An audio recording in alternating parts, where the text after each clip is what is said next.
Fifth house का कारक ग्रह गुरु ग्रह है, जो आपकी इंटेलिजेंस को, आपके बच्चों को, आपकी एजुकेशन को, आपकी क्रिएटिविटी को, आपके लव रिलेशनशिप, विजडम या हॉबी या एंटरटेनमेंट को गवर्न करता है। ये है हमारा पंचम भाव। Welcome to my channel astrology blessings and guidance. यदि आपको अपनी लाइफ इजी बनानी है तो फिफ्थ हाउस और फिफ्थ हाउस के लॉर्ड जो कि स्वामी हैं, उनकी रेमेडीज कर लीजिए, उसका उपाय कर लीजिए। इंसान और जानवरों में एक बहुत बड़ा डिफरेंस होता है। जानवर भोग योनि में है और उन्हें सिर्फ खाना और बच्चे पैदा करना आता है, रिप्रोडक्शन आता है, जबकि मनुष्य जो हैं वो अपनी इंटेलिजेंस का यूज़ करके कर्म कर सकते हैं। तो जो इंटेलिजेंस है वो ये वाला भाव है, वो इस भाव का यूज़ करते हैं और अपनी लाइफ को ईजी बनाते हैं। तो यदि आपका मरकरी यानी बुध यदि पंचम भाव में बैठा है तो आप न्यू स्किल्स सीखिए और उससे अपनी कॉन्शियसनेस यानी चेतना को इम्प्रूव करिए। आप अपनी इंटेलिजेंस वहाँ लगाइए तो आपकी लाइफ इजी हो जाएगी।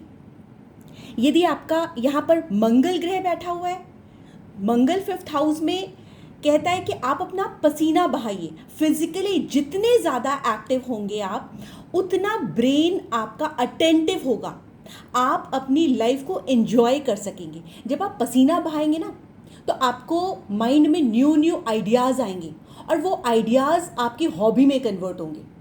आपको बहुत अच्छा लगेगा, आप अपने बच्चों के साथ खुश रहना सीख जाएंगे। आपका ब्रेन आपको हमेशा सही रास्ते पर चलने की गाइडेंस देगा, क्योंकि ये ग्रह, ये जो घर है वो गुरु ग्रह का है। बुध बुद्धि का स्वामी होता है, मंगल साहस का स्वामी होता है। और यहाँ पर यदि 5 नंबर के हाउस में 3 या 6 नंबर की राशि लिखी हुई है, कोई ग्रह आपका नहीं भी बैठा हुआ, 3 या 6 नंबर की राशि लिखी हुई है, तब भी आपको अपनी बुद्धि का यूज़ करना है। यदि यहाँ पर 1 या 8 नंबर की राशि लिखी हुई है तो आपको समझना है कि यहाँ पर मंगल ग्रह की राशि है, तो आपको उस हिसाब से समझना है। यहाँ पर यदि कोई ग्रह नहीं बैठा हुआ और सूर्य का 5 नंबर बैठा हुआ यहाँ पर, तो मतलब सूर्य जहाँ पर भी बैठा हो लेकिन सूर्य की राशि तो यहाँ पर है, तो आप उसको सूर्य ग्रह से कनेक्ट करेंगे। यदि यहाँ पर सूर्य बैठा है तो आप आत्मचिंतन करिए, आत्मा से चिंतन करिए, इंट्रोस्पेक्शन करिए और गुरु ग्रह आपको सही रास्ता दिखा देगा। यदि यहाँ पर केतु बैठा हुआ है तो केतु जो है रहस्यमय विद्या का कारक है। वो कहता है आप एस्ट्रोलॉजी करिए, ज़रूर पढ़िए, क्योंकि यहाँ पर ये आपको स्पिरिचुअल पावर्स को जागृत करना सिखाता है। जब आप एस्ट्रोलॉजी के थ्रू समाज सेवा करेंगे, क्योंकि यहाँ पर यदि केतु बैठा है तो वो अपनी 7वीं दृष्टि से इस वाले भाव को देखेगा, तो ये हमारे सोशल सर्कल का भाव है। तो केतु यहाँ पर बैठ करके कहता है कि यदि आप समाज सेवा करेंगे, धार्मिक कार्य करेंगे, क्योंकि केतु की दृष्टि जो है पंचम दृष्टि नवम भाव पर भी पड़ती है, तो आपका इस वाले भाव का पूर्व पुण्य भाव एक्टिवेट हो जाएगा। वही यहाँ पे यदि चंद्रमा बैठा है या 4 नंबर की राशि लिखी हुई है तो साइकोलॉजी पढ़िए, स्विमिंग करिए, क्योंकि स्विमिंग पानी से रिलेट करता है, चंद्रमा पानी है। ट्रैवल करिए, क्योंकि घूमना भी चंद्रमा बताता है। क्यों? क्योंकि चंद्रमा 54 घंटे में अपनी राशि बदल देता है। ये सबसे फास्टेस्ट मूविंग प्लैनेट है। कहते हैं ना, मन के हारे हार है और मन के जीते जीत। यदि कोई व्यक्ति मन से ही हार गया तो वो उठ ही नहीं सकता, लेकिन यदि किसी के मन में है कि हाँ मुझे ये काम करना है, उसने अपनी साइकोलॉजी पे वर्क कर लिया, उसने अपने मन पे विजय प्राप्त कर ली, तो कोई भी डिफ़िकल्ट से डिफ़िकल्ट सिचुएशन आप इजीली विन कर सकते हैं। यदि यहाँ पर शुक्र ग्रह बैठा हुआ है जो कि वैभव का कारक है, तो शुक्र ग्रह प्रेम का भी तो कारक है।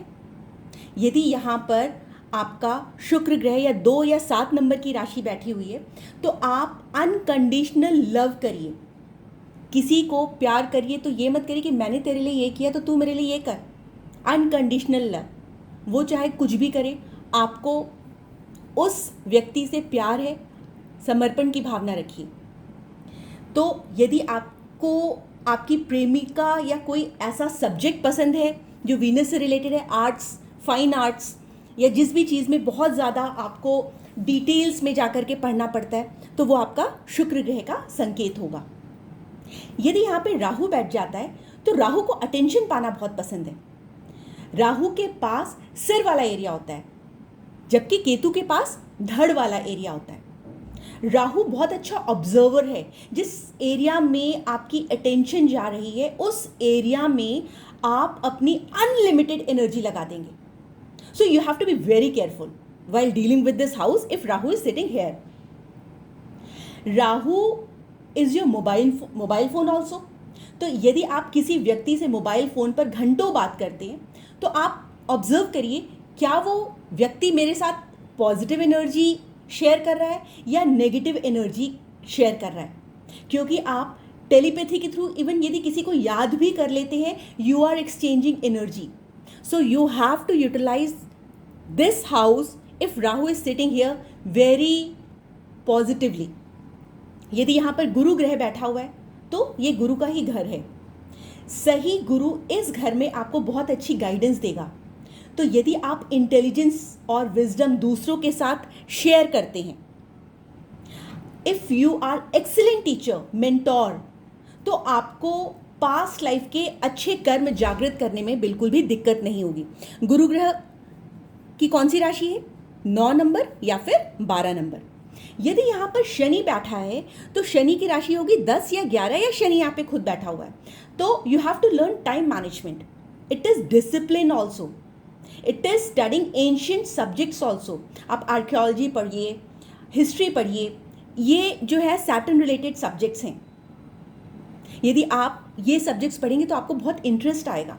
यदि आप डिसिप्लिन है, so you are utilizing your Saturn very effectively. तो 5th हाउस में जो भी प्लैनेट है या लॉर्ड बैठा हुआ है, उसके कारक तत्वों को जागृत करिए, यूज़ करिए, और आप देखेंगे कि आपके बच्चों के साथ बहुत अच्छे रिश्ते हो गए, आपका दिमाग बहुत खुश होने लग गया है। Actually you have started working on your hobby और आप बहुत एंटरटेन हो रहे हैं। तो ये थी छोटी सी जानकारी 5th हाउस के बारे में आपको बताने के लिए। यदि आप ये सब करेंगे तो आपको 100% सक्सेस मिलेगी ही मिलेगी। यदि आपको मेरी वीडियो पसंद आई हो तो please like, share and subscribe ज़रूर करिएगा। And for consultation please call on my number 831-830-7747।